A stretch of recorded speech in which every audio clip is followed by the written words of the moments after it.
सौरभ नाईक, आपण पाहताय एनडीटीव्ही मराठी. कणखर देशामध्ये आपल्या सगळ्यांचं स्वागत. बावळमध्ये कुंभळमळ्याजवळ पूल दुर्घटना घडून 3 दिवस उलटून गेले. त्यानंतर आज 3 दिवसानंतर अजित पवार घटनास्थळी पोहोचले. अजित पवारांनी दुर्घटनेच्या 3ऱ्या दिवशी कुंडमळा येथे जाऊन पाहणी केली. सोबत जखमी नागरिकांची अजित पवारांनी विचारपूस केली. दरम्यान या पाहणी दौऱ्यावर एनडीटीव्ही मराठीने काही सवाल उपस्थित केले आणि त्या सवालांवर अजित पवारांना संताप अनावर झाला.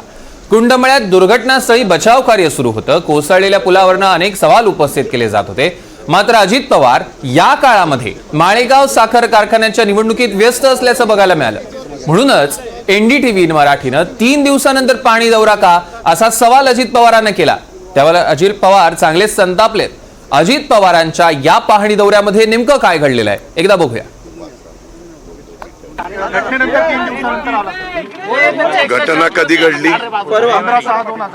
किती वाजता, आता किती वाजले? 2 दिवस झाले, 48 तास.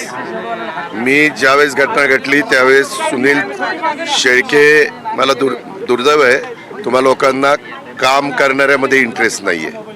नुसतं येऊन पाहणी करून जाऊन तशात इंटरेस्ट आहे. ज्या दिवशी घटना रविवारी परवा दिवशी घडली, मला कळाल्या सुनील शेळके इथं पोचले 15 मिनिटात. सुनील शेळकेंनी इथं वेगवेगळे अशा घटना घडल्यानंतर तिथं आदिवासी समाजाचे, इतर समाजाचे काही लोक त्या पाण्यामध्ये उड्या मारून त्यांचा जीव वाचवण्याचं काम करतात, ज्याला आपण रेस्क्यू टीम म्हणतो. अशा पद्धतीनं त्यांना आता आम्ही सर्टिफिकेट पण द्यायचं ठरवलेलं आहे.